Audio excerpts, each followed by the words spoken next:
하나님의 말씀은 누가복음 10장 25절에서 37절까지의 말씀입니다. 누가복음 10장 25절에서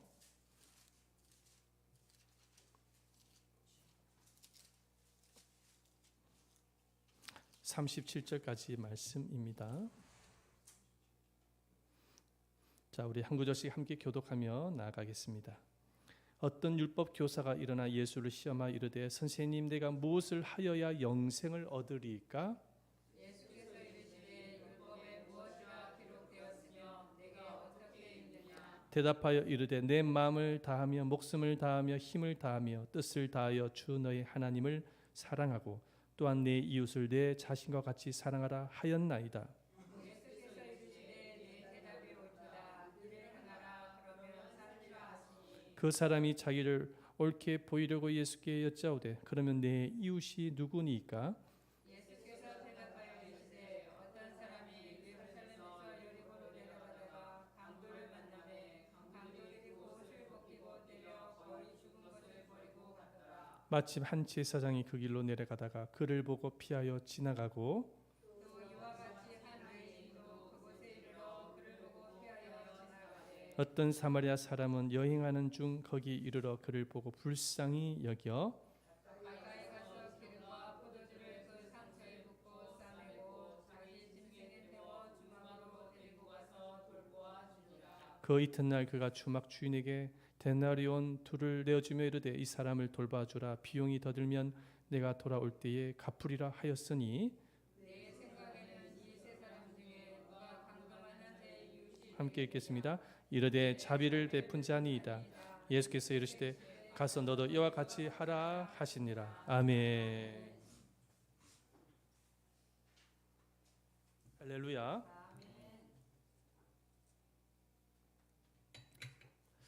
여러분은 살아가면서 내 마음속에 사랑이 없음을 보고 놀랍게 여긴 적이 있습니까?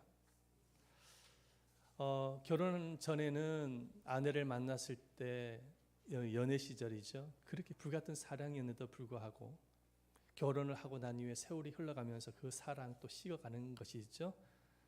그래서 정으로 살다가 이제는 정으로 살기도 힘드니까 마지 못해서 살아간답니다. 뿐만 아니라 우리 자녀들도 마찬가지죠. 자녀를 처음 낳았을 때 얼마나 사랑스럽습니까? 너무 예뻐서 볼에 뽀뽀를 하고 안아주고 같이 놀았던 우리였는데 또 시간이 지나가면서 자녀를 향한 사랑도 나도 모르게 자꾸 식어져가는 것을 느낄 때가 있어요.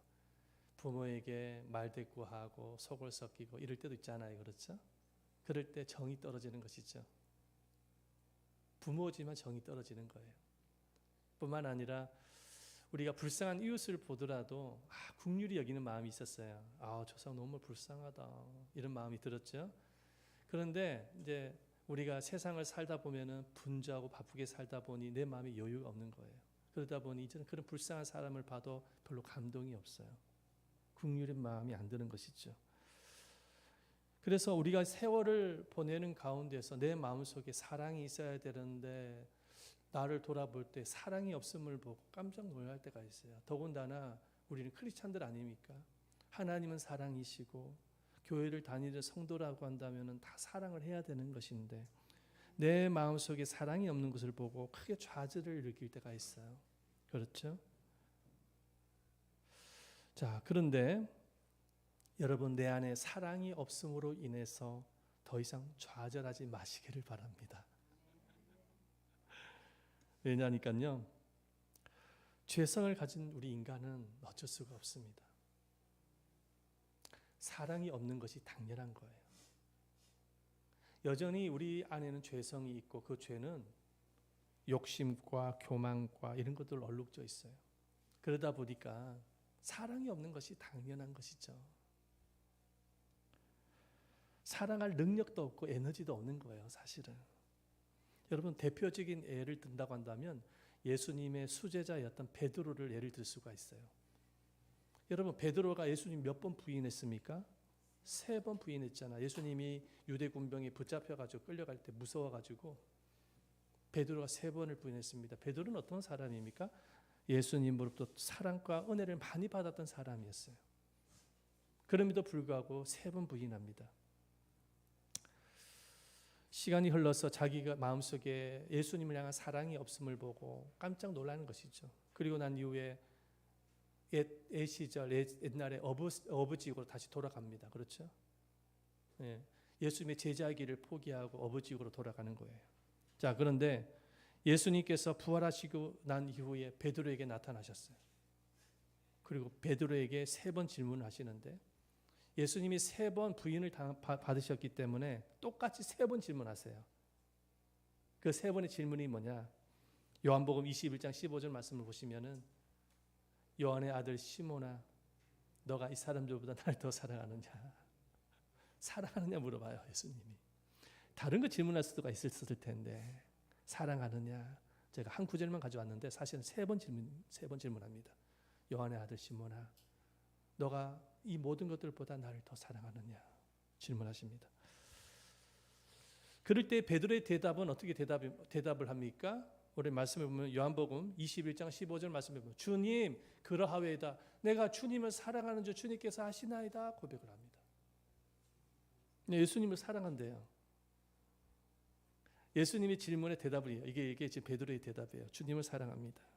자, 그런데 예수님이 베드로에게 원했던 대답이 있어요. 그게 대답이 뭐냐면 바로 아가페 사랑, 하나님의 사랑을 바랬습니다.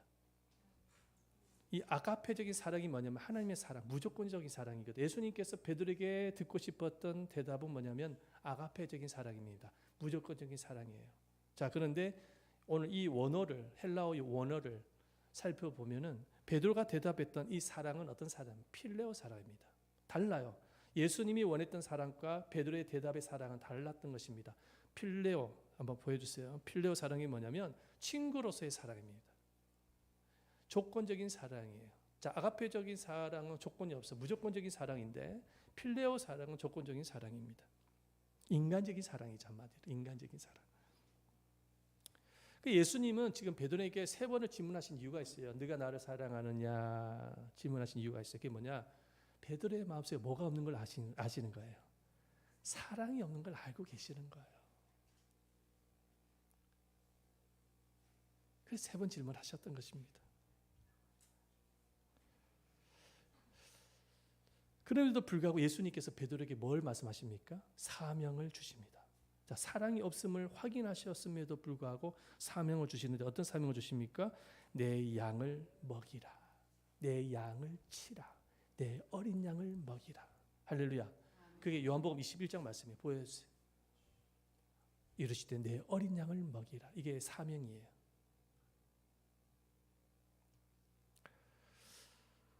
여러분, 내 마음속에 사랑이 없음으로 인해서 실망하거나 좌절할 필요가 없어요. 베드로처럼 죄를 가진 모든 인간의 마음속에는 사랑할 능력이 없습니다. 인정한 것을 인정하셔야 돼요. 우리 입술로는 사랑을 많이 떠들어대고 있지만 솔직한 심정으로 말씀드리면 사랑 없어요. 사랑.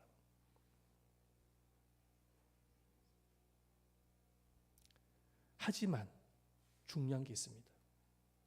주님이 내 안에 오시면 사랑할 수 있습니다. 따릅시다. 주님이 내 안에 오시면 사랑할 수 있다. 내 힘으로는 사랑할 수가 없어요. 내 힘으로는 사랑할 수 없지만 내 안에 주님이 오시면, 주님의 사랑이 내 안에 오시면 사랑하게 되어집니다. 그래서 베드로를 보십시오. 베드로가 사랑이 없었던 그 베드로가 오순절 마가다락방에서 기도하다가 성령을 받습니다. 할렐루야. 성령을 받고 난 이후에 변화가 일어나요. 베드로가 어떻게 변화가 일어납니까? 사랑의 사도로 변화가 일어나요. 그래서 평생 무엇을 위해서 살아갑니까? 하나님을 사랑하고 하나님의 사랑, 그리스도의 사랑을 전파하고 교회를 사랑하고 이웃을 사랑하다가 순교를 당합니다. 베드로의 생애가 그렇게 마감이 되어지죠. 그러므로 정말 예수님을 내 마음속으로 영접을 하고 예수님의 사랑을 받게 되어진다고 한다면, 받은 사람이라고 한다면 자연스럽게 다른 사람을 사랑할 수가 있습니다. 뭐 내가 노력하고 결단하고 내가 내 마음 먹은 대로 사랑하는 것이 아니라, 내가 노력해서 사랑하는 것이 아니라, 사랑은 내 마음에서부터 자연스럽게 흘러가는 거예요. 한번 더 해서, 사랑은 내 마음에서부터 자연스럽게 흘러간다. 자, 내 마음에서 자연스럽게 흘러가는데 그 자연스러움은 내 안에 하나님의 사랑으로 충만할 때 가능합니다. 이 사실을 오늘 우리가 방금 읽었던 이 본문을 통해서 살펴볼 수가 있는데요. 한 율법 학자가 예수님께 다가와서 질문을 합니다. 무슨 질문을 하냐? 선생님, 가장 중요한 계명이 무엇입니까? 그렇게 질문을 하죠. 근데 예수님이 기다렸듯이 대답을 합니다. 그 대답이 뭐냐? 첫 번째, 마가복음, 이거 오늘 본문은 아닌데 이 누가복음에 기록된 내용이 마가복음에도 기록이 돼 있어요. 자, 마가복음을 이거를 그 해석으로, 우리나라 번역 그 해석으로 제가 말씀드릴게요. 한번 다 같이 한번 읽어보겠습니다. 시작. 가장 중요한 계명은 이것이다. 이스라엘아 들으라. 주 우리 하나님은 한 분이시다.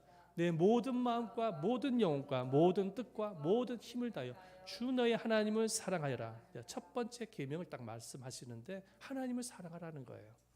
마음과 뜻과 정성을 다해서 하나님을 사랑하라. 이게 첫 번째 계명이 있다는 말씀을 하세요. 자, 이렇게 이야기를 하면은 사람들은 고개를 끄덕끄덕거립니다. 그렇지, 우리가 하나님의 사랑을 받은 자녀로서 마땅히 하나님을 사랑하는 것은 마땅한 것이 아닌가? 하나님을 사랑하라라고 주님이 말씀하셨는데 그는 당연한 것이지, 이렇게 생각을 할 수 있습니다. 그런데 예수님께서 여기에서 멈추지 않으시고 또다시 말씀을 하십니다. 그게 31절 말씀이에요. 우리 31절 말씀 한번 읽어볼까요? 두 번째로 중요한 계명은 이것이다. 내 이웃을 내 몸과 같이 사랑하여라. 이 계명들보다 더 중요한 계명은 없다. 예수님 이렇게 말씀하셨습니다. 우리가 이거를 한글 성경으로 읽게 되어지면 이렇게 오해할 수가 있어요. 예수님이 중요한 계명을 가르쳐 주셨는데 첫 번째 계명은 하나님을 사랑하는 것이고 그 다음에 중요한 것은 이웃을 사랑하는 것이다. 이렇게 생각할 수가 있거든요. 그런데 이거는 오해입니다. 착각입니다. 주님이 그 말씀하신 것이 아니에요. 이 말씀을 번역을 가만히 보면 예수님이 단수로 사용하고 있거든요. 단수로 사용하고 있다는 의미는 어떤 의미냐면은 하나님을 사랑하는 것과 이웃을 사랑하는 것이 한 계명이라는 것입니다. 똑같이 취급하는 거예요. 지금 하나님을 사랑하는 것과 이웃을 사랑하는 것은 한 계명이라는 것입니다. 그게 어떤 얘기냐면, 여러분들 하나님을 사랑하십니까? 그것을 무엇으로 알 수 있습니까? 여러분들이 하나님을 사랑한다라는 것을 무엇으로 알 수가 있나요? 물론 교회에 나와서 예배를 드리고 헌신하고 순종하는 것을 통해서 알 수가 있죠. 아, 저만큼 하나님을 사랑하고 계시구나 알 수 있습니다. 그런데 여기서 한 가지가 더 있습니다. 이웃을 사랑하는 것을 보면 알 수가 있어요. 이웃을 사랑한 것을 보면 이 분이 하나님을 사랑하는지 사랑하지 않는지를 알 수가 있습니다. 여러분들이 배우자를 사랑하는 것, 배우자를 어떻게 대하는지, 자녀를 어떻게 대하는지, 이웃을 어떻게 대하는지를 가만히 보면은 이분이 하나님을 사랑하는지 하나님을 사랑하지 않는지를 정확하게 알 수가 있는 것이죠. 저는 하나님을 사랑합니다. 그런데 저 인간은 싫습니다. 그런데 여러분, 이거는 성립이 되지 않습니다.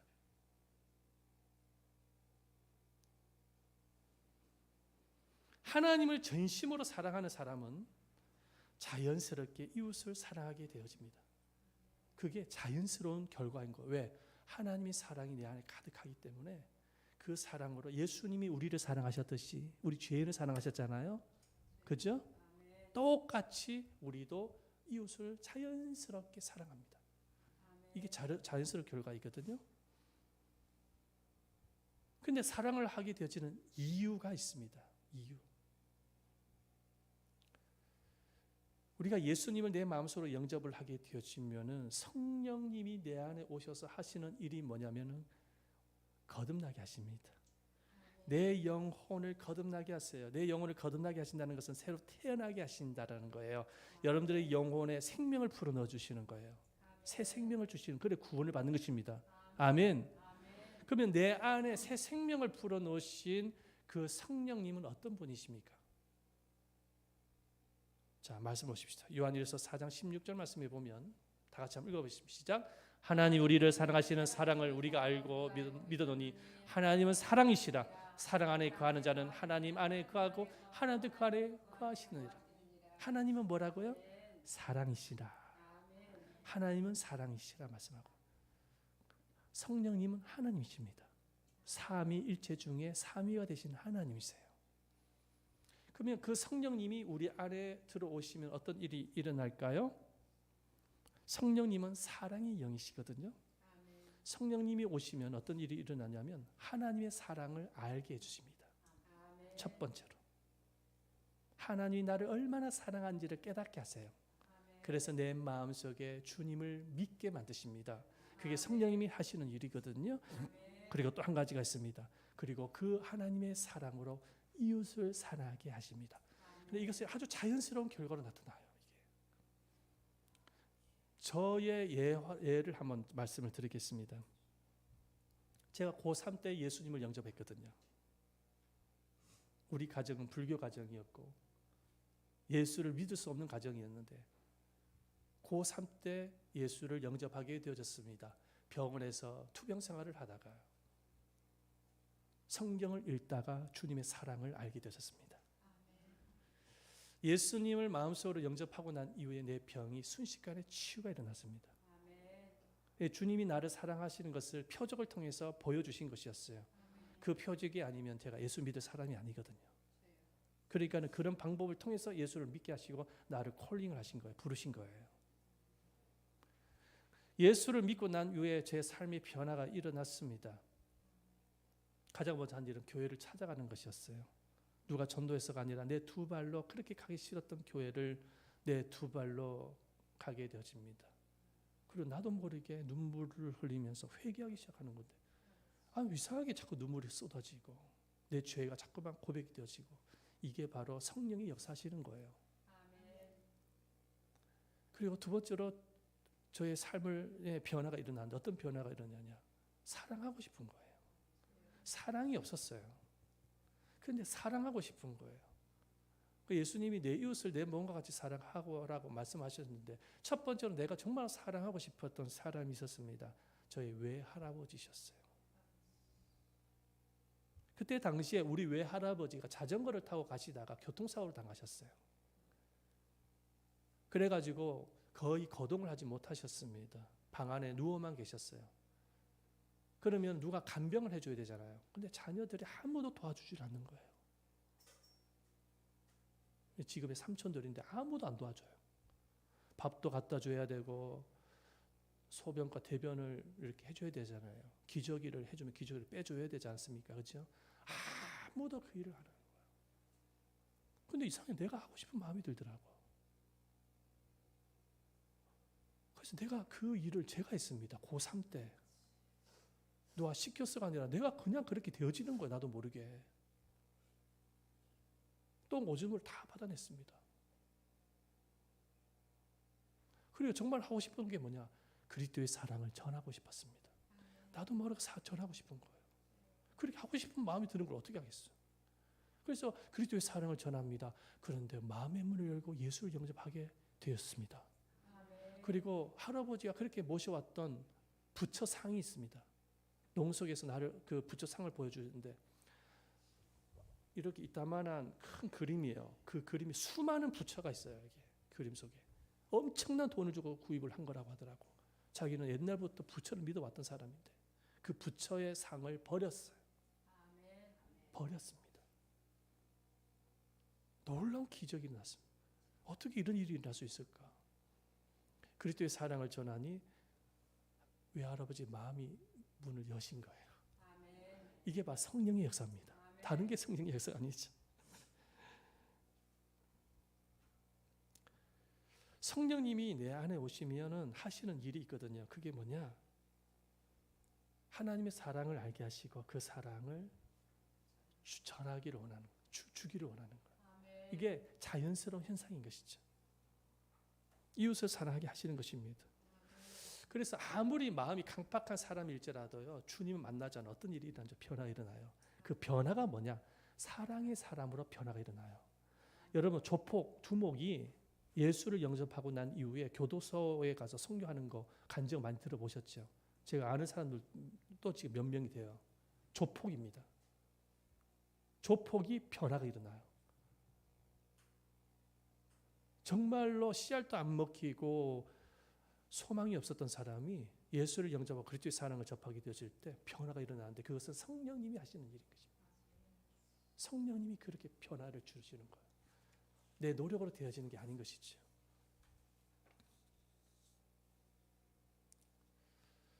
그래서 성령 하나님은 그러니까 예수님이 말씀하신 그 말씀은 하나님을 사랑하고 이웃을 사랑하라. 이건 단수인 거야, 단수. 한 계명이라는 거예요. 하나님을 사랑하는데 이웃을 사랑하지 않는다? 죄송합니다. 하나님 사랑한 게 아니에요. 하나님을 사랑하면 자연스럽게 이웃을 사랑하게 돼 있어요. 자, 그러면 성령 하나님은 이웃을 어떻게 사랑하게 하시는가? 먼저 내 안에 성령 하나님은 보는 것에서 사랑을 시작하게 하십니다. 따라서 보는 것에서 사랑을 시작하게 하신다. 자, 예수님을 가만히 관찰을 한번 해보시길 바랍니다. 성경을 읽으시니까. 예수님의 사역을 하실 때 얼마나 보는 것에 열심을 다하셨는지 모릅니다. 무엇을 보셨을까요? 마태복음 9장 36절 말씀 보실까요? 마태복음 9장 36절입니다. 읽어보시죠. 예수께서 무리를 보시고 그들을 불쌍히 여기셨습니다. 그들이 목자 없는 양처럼 시달리고 방황하고 있었기 때문입니다. 자, 예수님께서 무엇을 보셨습니까? 누구를 보셨어요? 무리를 보셨어요. 무리를 보십니다. 그죠? 예수님 먼저 보시는 거예요. 그리고 불쌍히 여기시죠. 그리고 사역을 하십니다. 그러니까 예수님의 사역의 시작은 어디서 출발해요? 보는 것에서 먼저 출발하고 있는 것을 볼 수가 있습니다. 패턴이 항상 똑같습니다. 보시고 불쌍히 여기시고 도와주세요. 그게 하나님이 일하신 패턴입니다. 자, 마가복음 10장 21절 말씀에도 보면은 예수께서 그를 쳐다보고 사랑스럽게 여기시며 말씀하셨습니다. 보셨다라는 거예요.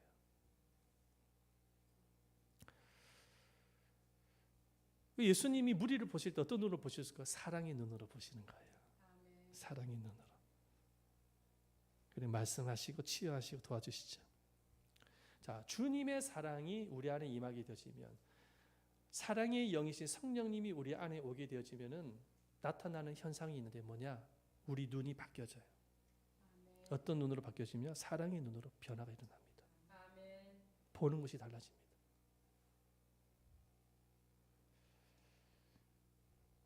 그전에는 그렇게 보이질 않았는데 그 사람의 상처와 아픔이 보이기 시작합니다. 그 사람의 고통이 눈에 들어오기 시작합니다. 보여집니다. 자연스럽게. 그리고 그 영혼을 위해서 기도하게 되어지고 내가 할 수 있는 일이 뭘까 생각을 하게 되어집니다. 보는 눈이 달라지게 되어져요. 그런데 그것이 내 노력이 되어지는 것이 아니에요. 내 안에 성령님이 그 일을 해나가시는 것이죠. 그래서 이웃 사랑은 어디서부터 출발하게 되지냐면 보는 것에서 출발하게 되지는 거예요. 그 진리의 말씀을 예수님이 선한 사마리아 비유를 통해서 지금 말씀하시는 거예요. 우리가 조금 전에 읽었던 말씀이죠. 선한 사마리아 비유입니다.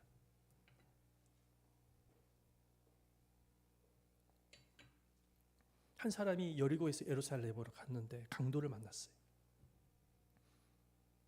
두들겨 맞고 있는 모든 것을 다 빼앗겼습니다. 얼마나 많이 두들겨 맞았는지 거의 죽음의 직전에 있었습니다. 그때 마침 제사장이 지나가는데 그 쓰러져 있는 그 사람을 강도 만난 사람을 보면서 반대편으로 돌아서 가버립니다. 두 번째로 레위인이 그 사람을 지켜봅니다. 그런데도 똑같이 반대편으로 지나가 버려요. 제사장 레위인이면 어떤 사람입니까? 하나님을 예배를 집행하는 사람이에요. 레위인은 성전에 봉사하는 사람입니다. 그런데 그 사람은 선한 사마리아인을 보면서 그냥 둘러서 가버리는 것이죠. 왜 갔을까요? 왜 갔을까요?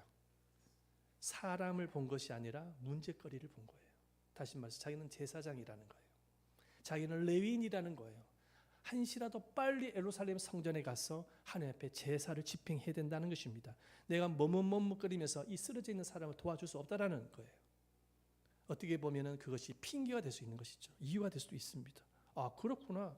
아, 저 사람들은 정말 하나님을 정말로 사랑하는구나. 그죠? 왜냐? 지금 예루살렘 성전에 가서 예배를 빨리 해야, 목사하면 빨리 가서 예배를 집행해야 되잖아요. 그죠? 성도들 다 기다리고 있는데. 그러니까 그 사람들의 생각과 의견은 어떻게 보면은 그럴 수도 있겠다라는 생각할 수 있어요. 하나님이 사랑하니까 그렇게 할 수 있지. 그런데 쓰러져 있는 사람을 내팽개치고 그냥 가버리는 것이죠. 자, 그런데 선한 사마리아인이 그것을 지나가는데 선한 사마리아인도 예수를 믿는 사람입니다. 그런데 그냥 가지 않습니다. 말씀을 보니까 도와줘요.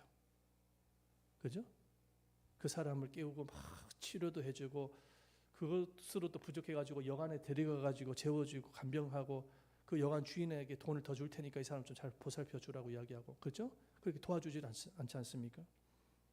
말씀 보십시다. 누가복음 10장 33절 말씀입니다. 한번 읽어보겠습니다. 시작. 이번에는 어떤 사마리아 사람이 그 길을 여행하다가 그가 있는 곳에 이르렀다.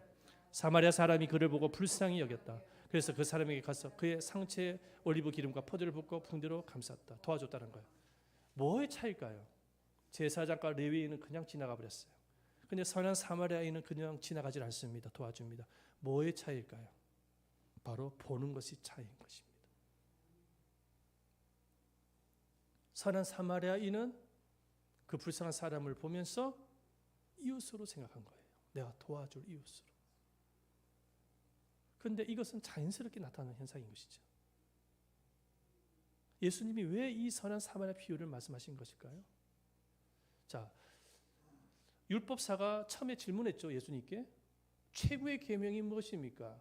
그랬더니 예수님이 말씀하십니다. 첫 번째는 하나님을 사랑하는 것이고 두 번째는 이웃을 사랑하는 것이다 말씀하셨어요. 그런데 제가 좀 전에 말씀드렸지만 이 두 가지는 한 계명이라고 말씀하셨어요. 하나님을 사랑하면 저 강도 만난 사람을 도와줘야 되지 않겠느냐. 저 강도 만난 사람이 이웃이 되어줘야 되지 않겠느냐. 그게 최고의 계명인 것을 이 비유를 통해서 말씀하신 것입니다.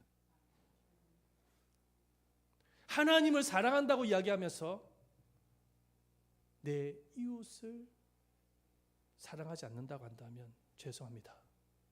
아직 사랑하는 것이 아닙니다. 사랑이 없는 거예요.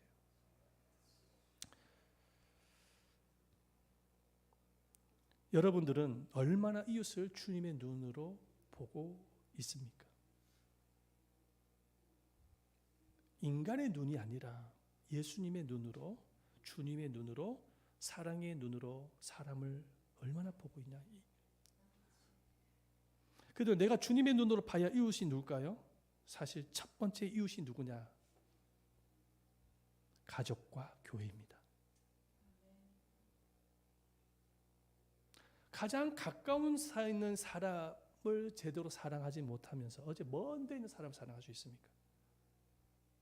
자기 가족들을 제대로 보지도 못하고 사랑하지도 못하면서 우리 교회 성도 한 사람 한 사람들을 잘 보지도 아니하고 사랑하지도 않으면서 뭐 탈북자를 사랑하고 뭐 노숙자를 사랑하고 이런 말이 되겠습니까? 우리가 정말로 첫 번째로 사랑해야 할 이웃이 누구냐면은 여러분들 가족이요 교회 성도들인 것입니다. 하나님께서 인간을 창조하셨을 때에 남자와 여자 가족을 먼저 창조하셨어요. 제가 선배 목사님부터 들었던 이야기입니다. 자기가 후회하는 일이 있다라는 거, 후회하는 일이. 그게 뭐냐? 목회 일이 너무 바빠가지고 사모랑 대화를 많이 못 나눴다라는 거예요. 목회 일이 너무 바빠서. 자기 자녀랑 대화를 많이 못 나눴다라는 거예요. 그게 가장 후회가 된다라는 말을 제가 들은 기억이 납니다. 그러면서 저한테 하는 말이 목회도 중요하지만은 가장 가까이 있는 사모 정말 중요하다. 가정이 중요하다. 잘 돌봐야 된다. 이제 그 말씀을 하시더라고요. 그 말씀을 들으면서 제 마음에 찔림을 받았습니다. 저도 목회에 너무 빠져가지고 집에 들어가도 늘 교회 생각, 설교 생각, 이번 주에 설교는 무슨 설교를 해야 되나 늘 고민하고 거기에 빠져가지고. 그런데 가만히 보니까 이 목회가 우상이더라고요. 목회가 우상이에요. 교회가 우상인 것입니다. 나도 자칫 잘못하면은 이 목회 자체가 우상이 될 수 있다는 생각이 들었어요. 제가 개인적으로 굉장히 존경하는 목사님이 계시거든요. 찰스 스펄전 목사님인데 이분이 설교의 황제입니다. 제가 신대원 다닐 때에 이분의 설교집을 참 많이 읽었습니다. 설교를 너무 잘하시는 분이에요.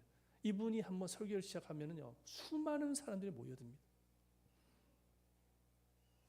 그런데 이 찰스 스펄전 목사님과 더불어 신앙의 위인들에 대해서 알게 되면 될수록 공통점이 하나 있어요. 그게 뭐냐?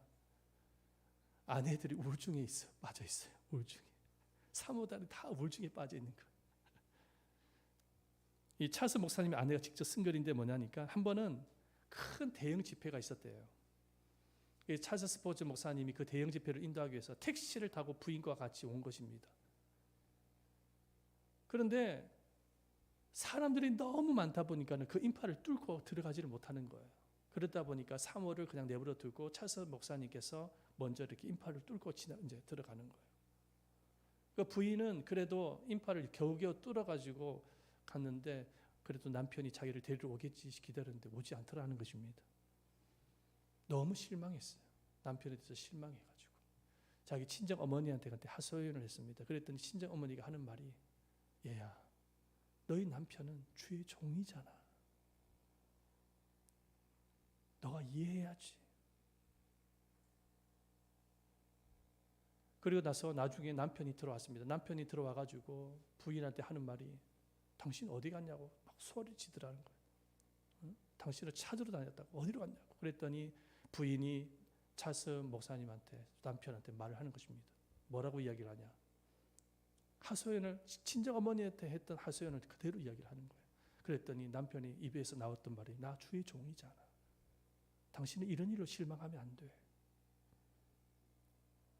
그래서 우울증을 앓게 되었는지 모르겠습니다. 그런데 여러분 이 찰스 목사님과 그 친정 어머니로부터 공통점이 하나 있어요. 그게 뭐냐? 하나님을 데려왔다라는 거예요. 이 이야기를 하는데. 그런데 오늘 내가 이 찰스 스펄전 목사님을 비하하기 위해서 얘기하는 것이 아닙니다. 저는 이분을 굉장히 존경하는 굉장히 훌륭한 목사님이십니다. 그런데 여러분 주님이 뭐라고 말씀하셨습니까? 하나님을 사랑하고 이웃을 내 몸과 같이 사랑하라. 이것은 같은 것이라는 거예요. 한 계명이라는 거예요. 여러분 이것은 제가 목회자이기 때문에 이야기한 것이 아닙니다. 여러분 우리가 인생을 살아가는 데 있어서 우리의 모든 것이 다 적용이 되는 말씀인 것이죠.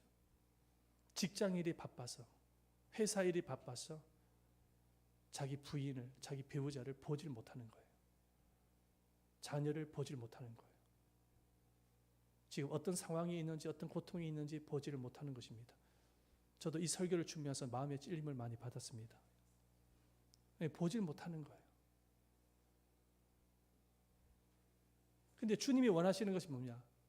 여러분 가장 첫 번째로 우리가 정말로 사랑해야 될 이웃은 가장 가까운 가족이라는 것입니다. 교회 성도라는 것.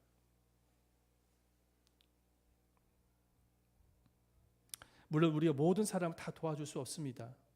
성경에 모든 사람을 다 도우라고 주님이 말씀하고 계시지 않아요. 만약에 우리가 불쌍한 사람들, 내가 내 눈앞에 나타나는 모든 불쌍한 사람들을 다 도와야 된다고 생각한다면 우리는 생활을 할 수가 없죠. 그렇죠? 우리는 그럴 만한 능력도 여력도 없는 것이죠. 그러나 기본적으로 우리 할 수 있는 것이 있어요. 그게 뭐냐? 보는 것은 할 수가 있잖아요. 보는 것. 그리고 그 영혼을 위해서 기도하는 것은 할 수 있지 않습니까? 그렇죠? 말씀을 마무리하겠습니다. 하나님을 사랑하는 것, 이웃을 사랑하는 것은 한 계명입니다. 그래서 하나님을 사랑하는 사람은 자연스럽게 이웃을 사랑하게 되어집니다. 내 이웃의 시작은 가정과 교회입니다.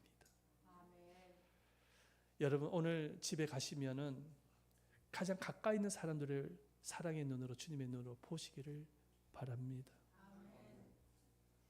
여기는 목사로부터 다 적용해야 될 부분이에요. 보셔야 돼요. 그들의 아픔과 고통이 무엇인지를 보셔야 되는 거예요.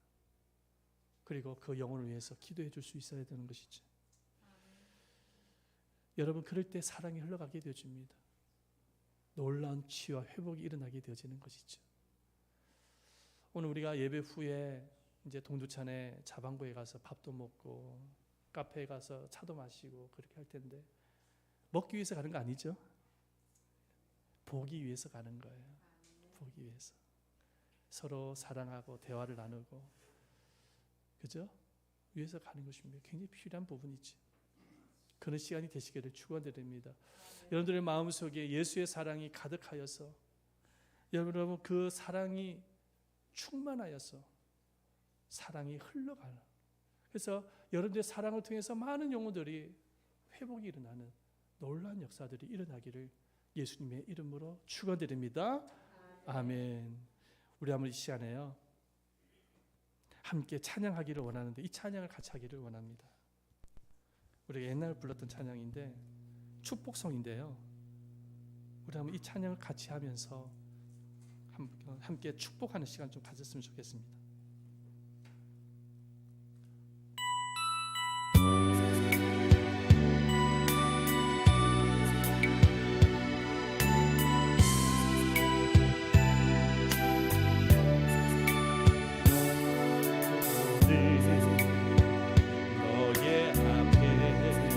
손을 잡고, 어려움과 아픔이 있지만 담대하게 주를 바라보는 너의 영혼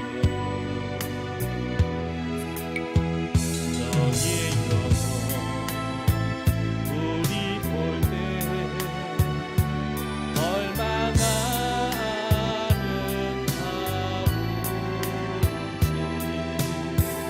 너의 영원 통해 큰 영광 받으신 하나님을 찬양. 오 할렐루야. 너는 우리 사람 바라보면서 족속이여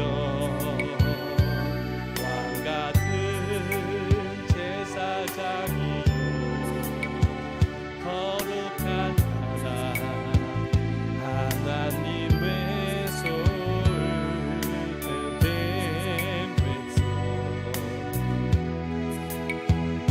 너의 영광 우리 볼 때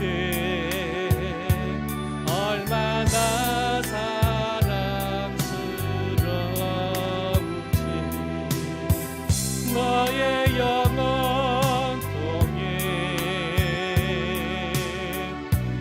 영광 받으신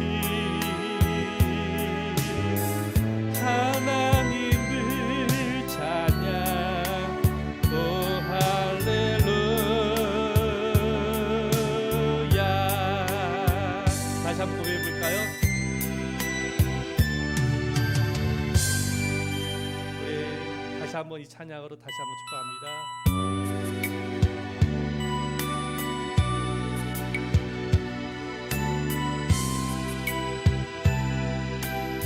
우리 사랑의 손을 이렇게 벌리자.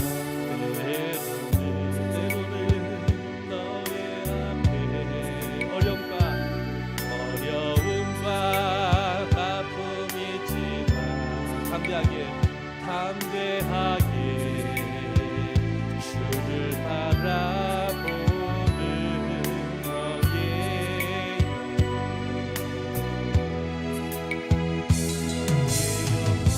우리 볼 때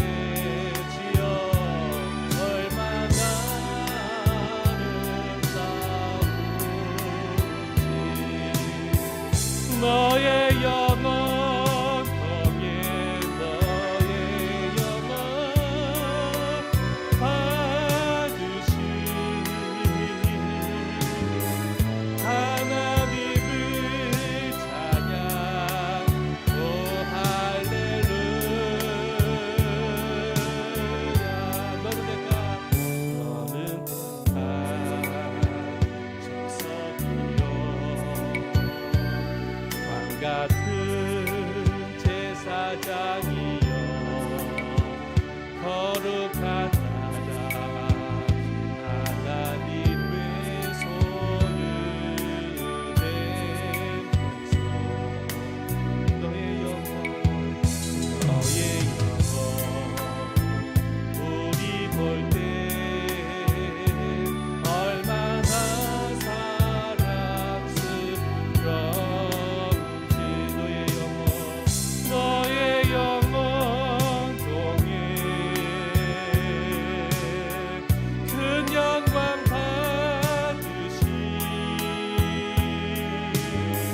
하나님을 찬양 오 할렐루야. 우리 아무리 이 시간에 간절한 마음으로 기도하면서 나갈 텐데요, 기도할 때에 하나님, 오늘 주님께서 주신 말씀처럼 너희들이 하나님을 사랑하느냐? 그러면 내 이웃을 사랑해야 된다고 말씀하십니다. 그게 진정으로 하나님을 사랑하는 것이라고 했습니다. 우리 한번 기도할 때에 하나님, 내 안에 사랑이 없음을 회개합니다. 그리고 내 안에 그리스도의 사랑으로 이웃을 사랑하겠습니다. 사랑으로 보겠습니다. 주님의 눈으로 바라보겠습니다. 하나님, 내 인생의 사랑이 흘러갈 수 있게 하여 주시옵소서. 우리 한번 이 시간에 주여 한번 외치시면서 통성으로 기도하면서 나가겠습니다. 주여, 살아계신 어르신 아버지 하나님께 감사드립니다. 오늘 주신 말씀과 같이 아버지 하나님, 그리스도의 사랑을 가지고 살아가겠습니다. 내 능력, 내 힘으로는 살아갈 수가 없지만 주께서 내 안에